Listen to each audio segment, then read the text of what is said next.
Usambut Menteri Rangba ke Jela Meghalaya ubak Prestun Tensong ula kentat mardor ban kentoy halor ke jingdawa ke Voice of the People's Party ban penbet ya ke reservation policy dak baong. Baka sarkar hi ke pelet jingmut bet halor ke roster system.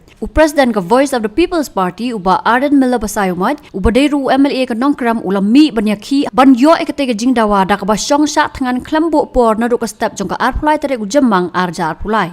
Habakran sikilat patai kubur ubak Prestun Tensong ulang.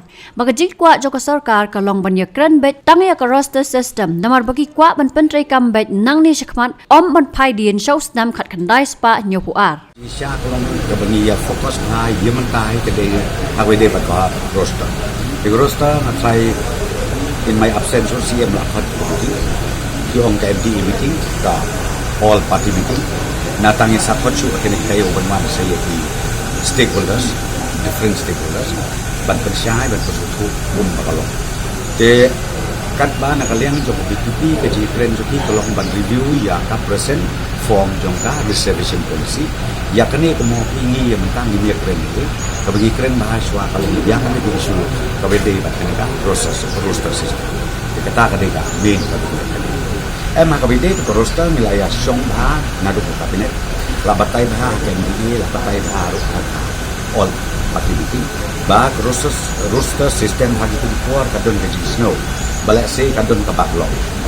Kabalak se nadu kat ngai swani kuah. Mereka kumba kolong ke roster system dan mereka nadu katu kaba sini kabaka put kahai dah.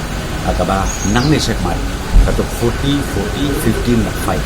Kadu ide ban yai hit kat kumka percentage. Di kawai ke BPP makasim kalong bet ka base haga population. Baka kasih jantia ka kamhe pada karu. Pada ke jisi ya kata nirungong kade.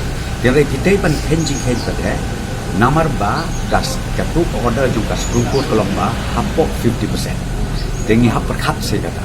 Namar ba lebih perkat dia kata lara lasya ngin ong. Balese ngin kentiu. Lane nakaru ngin penhiar. Kai ka outcome jo kata. Namar balayu kumo phin namar ba mentak ya perkadu ya ka judicial issue kadlo kum. Tengah hing asno ban ong personally kaneka reservation policy ka bala la plan ki leaders jo ni menchua. Asno ban ong yem tang yem la kata.